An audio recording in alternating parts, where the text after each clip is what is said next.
Nice. Here I come.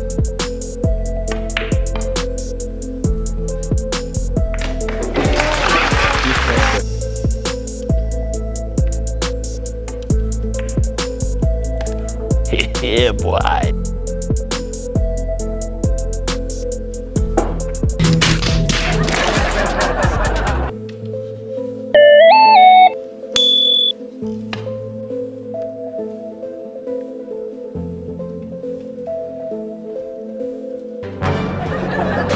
Here I come.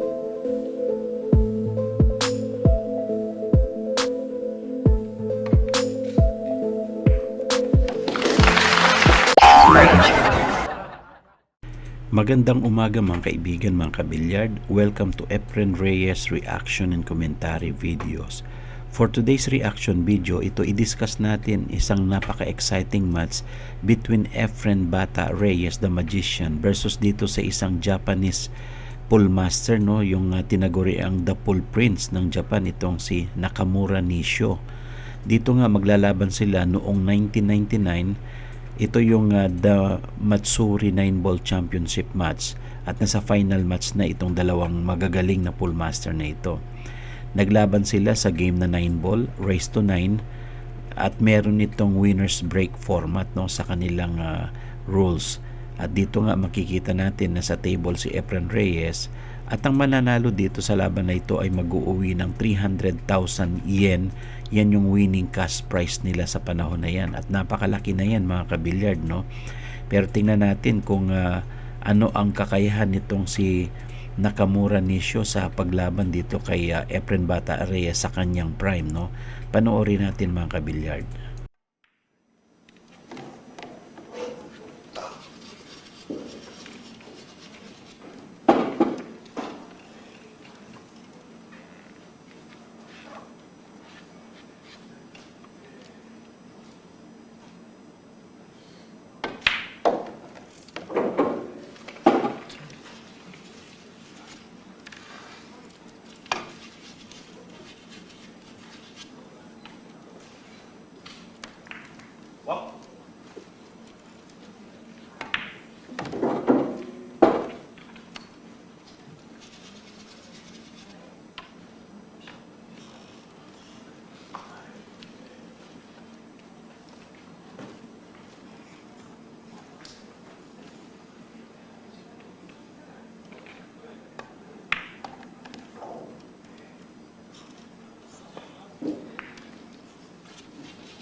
At dito nga sa rack number 1, makikita natin yung forma ng pagtira ni Efren Reyes.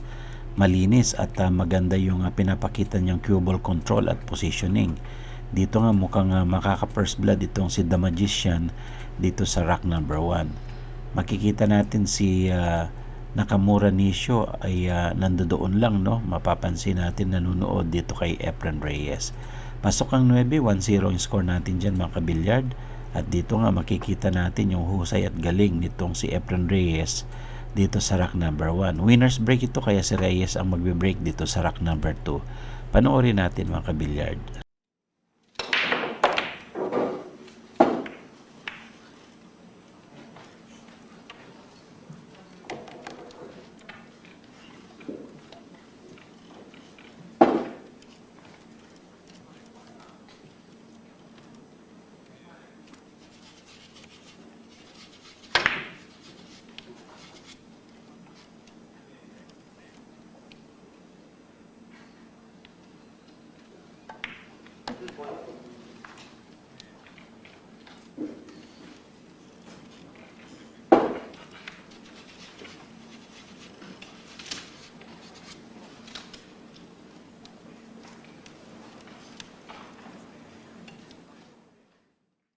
At dito nga sa laban ni Efren Reyes dito sa kay Nishio, makikita natin isa sa pinakamagagaling na pool player ng Japan.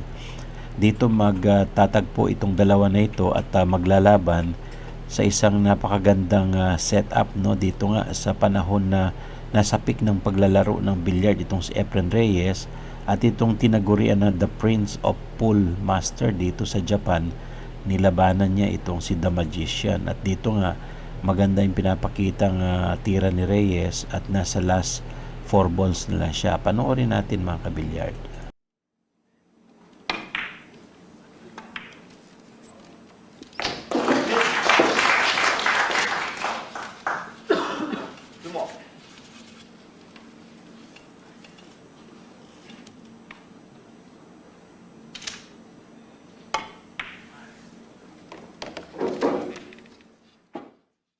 Napakaswabe nung pina doon ni Reyes, no, at makikita natin talagang umaayon yung takbo ng cue ball dito sa pagtira ni Efren Reyes. At dito nga mapapansin natin na sa last ball na si Reyes sa rack number 2, mukhang makaka-straight ng 2 score dito si Reyes. At ito nga aiming siya sa 9, pasok yung 9 na yan. 2-0 score natin dyan mga kabilyard, lamang si Reyes. Race to 9 nito at makikita natin si Reyes pa rin ang magbe-break sa rack number 3. Sundan natin mga kabilyard.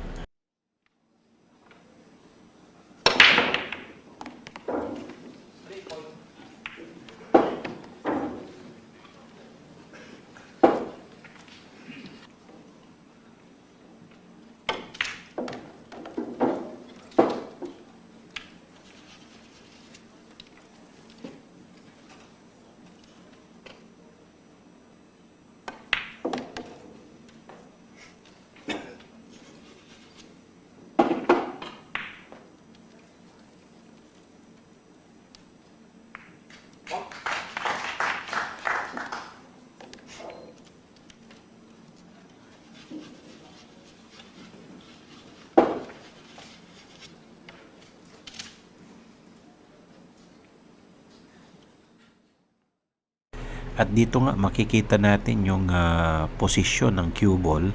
May chance na maka-run out na naman si Reyes dito sa rack number 3, no? Mukhang hindi niya talaga pagbibigyan nitong the Pool Prince ng Japan. At ito nga si Nishio ay ito umaabang lang sa mga tira nitong si The Magician. Last 2 balls si Reyes dito sa rack number 3. Race to 9 nito mga kabilyard, at dito mukhang may straight ni Reyes ng 3-0 itong kalaban niya. Last ball siya dito sa rack number 3. Malamang pupuntos ulit dito si Reyes. Pasok yung 9 na yan, 3-0 ang score natin dyan mga kabilyard, no? At wala pang puntos itong kalaban niyang Pool Master ng Japan. Dito sa rack number 4, si Reyes pa rin ang nag-break. May pumasok sa side pocket. Maganda ang opening ni Reyes dito. Panoorin natin kung maka-break and run siya. Sundan natin mga kabilyard.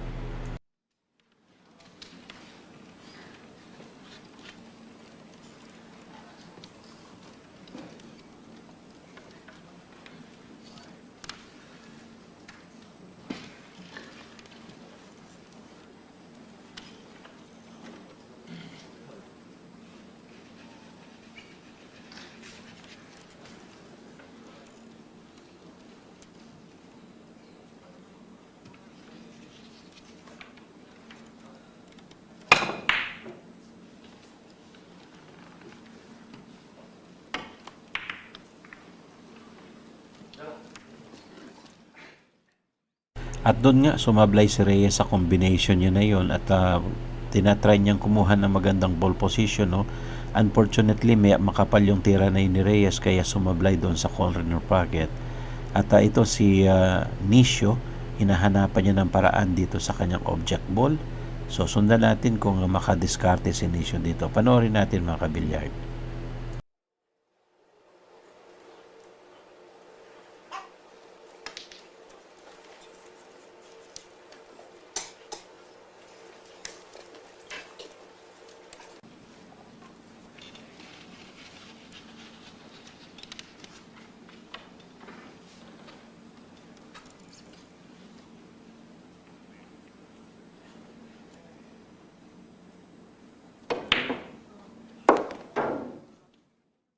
At doon nga, swabing-swabe yung bank shot ni Reyes para lang makakuha ng ball position dito sa tres, no?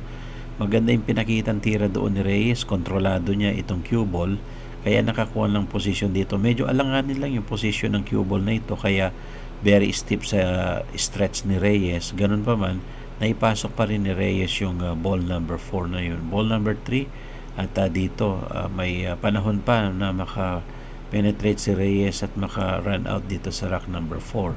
Sundan natin mga kabilyard.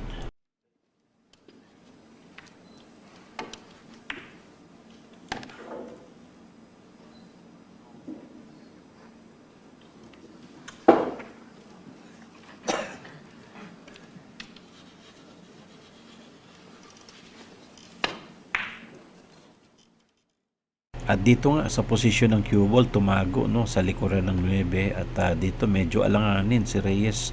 Kailangan niyang magpauna banda or mag-kick shot dito sa corner pocket na ito. Tingnan natin kung magagawa ng paraan niya ni Reyes. Mukhang magtuturel kick shot si Reyes dito, at dito nga sinipat niya ng mabuti yan. Turel kick shot, napakahusay nung ginawa na yan ni Efren Reyes.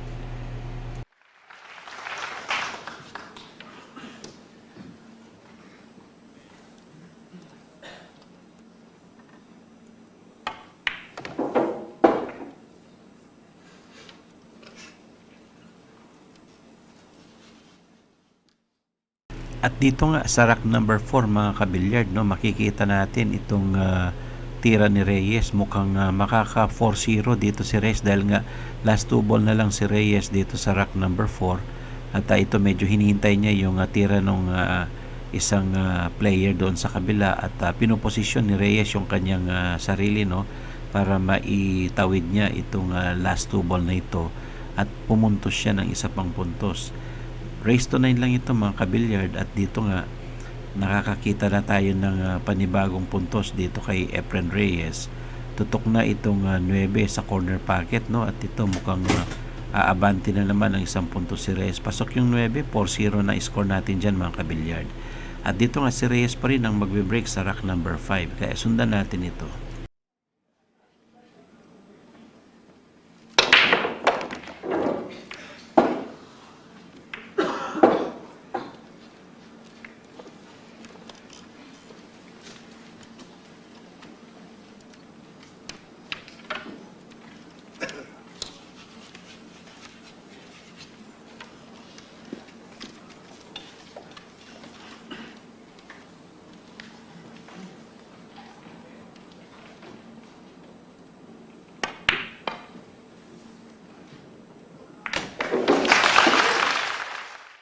At dyan nga sa long shot ni Reyes na yun, dun sa bank shot niya na yun, pasok yung dos, no. Napakaganda nung tira doon ni Reyes, at dahil dyan, kumukuha siya ng magandang ball position dito sa next object ball niya. At dito nga nakaposition siya, pero may cluster sa gitna. Tingnan natin kung may break ni Reyes yan, at makakuha siya ng magandang ball position. Sundan natin mga kabilyard.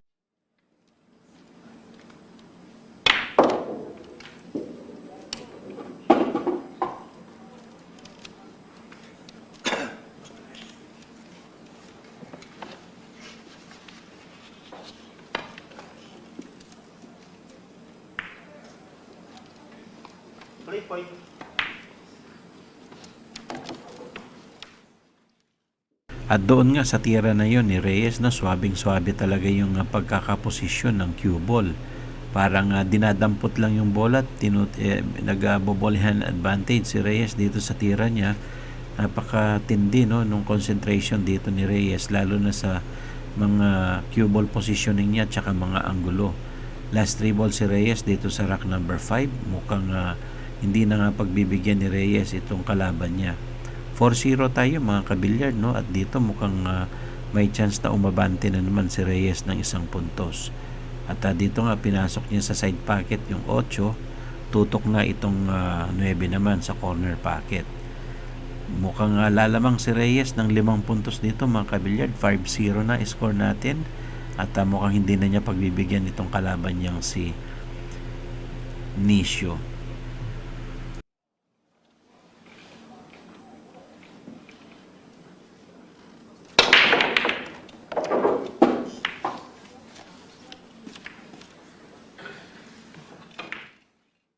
At dito nga sa break ni Reyes na yun, medyo masaklap yan mga kabilyard, no? Foul siya dyan dahil na ball scratch si Reyes. Ball in hand advantage naman dito kay Nakamura Nishio at ito tutok siya dito sa 1 para pumosisyon dito sa 2. Mukhang nagmamadali itong hapon na ito, no? At mukhang gusto niyang tapusin kaagad itong rack number 5 dahil nga tambak siya ng score dito, no? At ito nga gusto niyang tapusin kaagad. Sundan natin mga kabilyard.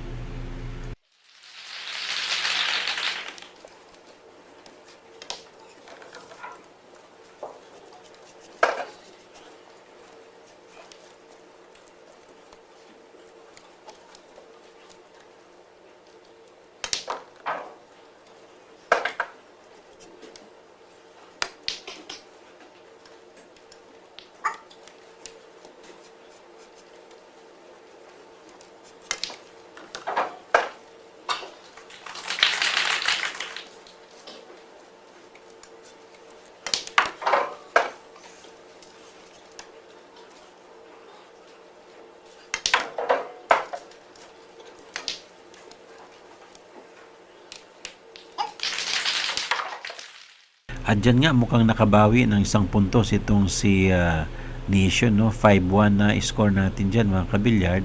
At medyo mag-advance tayo sa ilang racks dahil nga makikita natin dito yung laban nila. Dikitan lang yan mga kabilyard, no? Ito ang score natin ngayon 5-1.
At dito nga sa score natin ngayon 6-1 na mga kabilyard. Si Reyes pa rin ang magbe-break dito sa rack number 8. Mukhang hindi talaga pinagbibigyan ni Reyes, no? Ang ganda ng pagkaka-break ni Reyes na yun, makikita ninyo. Meron tatlong bolang pumasok kaagad yan sa break na yan ni Reyes. 2 sa side pocket at 1 sa corner pocket, no? Tingnan natin kung maka-break and run siya dito sa rack number 8.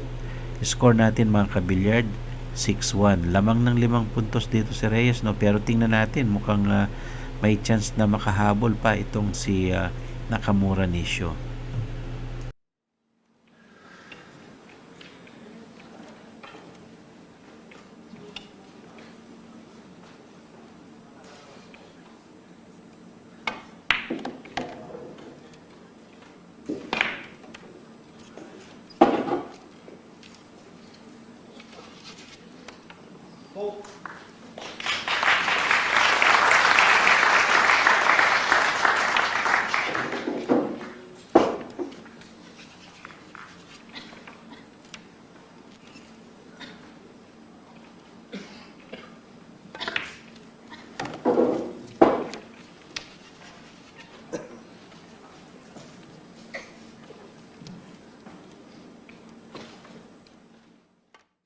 At dito mukhang diniin pa ni Efren Reyes ng isa pang rack, no? Itong si Nakamura Nishio. At mukhang masaya si Reyes dyan sa pinapakita niyang tira na yan. At dito nga mukhang kailangan niyang mag-backspin para makakuha ng magandang ball position sa 9. At ito nga, nag-backspin si Reyes para tumakbo yung cue ball para tumutok naman dito sa kanyang object ball na 9. At dito mukhang aabante na naman ang isang punto si Efren Reyes. Pasok yung 9, 7-1 ang score natin dyan mga kabilyard.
At dito nga sa tirada na yan, itong si Nishon na-scratch pa siya, kaya napakamalas talaga nitong Prince of Pool Master ng Japan. No? Mukhang hindi na pag-aaralan yung kanyang tira at medyo alanganin sa ball position, kaya ball in hand advantage dito si Reyes. At makikita natin kung gaano ka-precise itong pinapakitang tira ni The Magician. No? Ang score natin guys, 7-1, lamang ng 6 na puntos itong si Efren Reyes. Malamang-lamang dito mga kabilyard, muntik pang malabset itong kalaban niya, no? At ito race to 9, mukhang mauuna sa top of the hill itong si Efren The Magician Bata Reyes. At ito nga, last ball para sa rack number 9 at kailangan nating i-score ito. Yun nga, nasa final rack na si Reyes, 8-1 ang score natin, race to 9 lang ito mga kabilyard, no? At ito nga yung Damatsuri 1999, yan yung 9-ball championship match. Dito sa break ni Reyes may pumasok na bola, 2 yan. Tingnan natin kung makapenetrate si Reyes dito, tapusin na itong laban.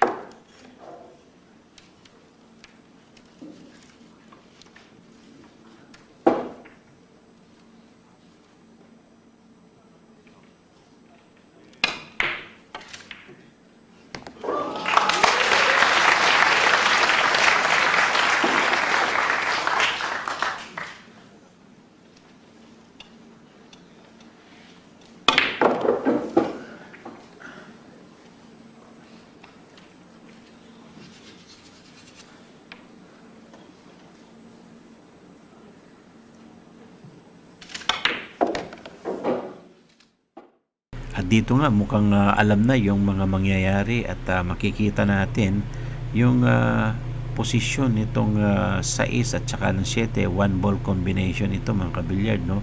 At dito nga makita natin yung husay ni Reyes sa pagkontrola nitong ball number 6. aiming si Reyes dyan, at eto na nga mga kabilyard, mukhang mananalo si Reyes dito sa laban na ito, at talagang no match no itong Paul Prince ng Japan. Panalo si Reyes mga kabilyard, 9-1 ang score. Congratulations. Thank you guys for watching.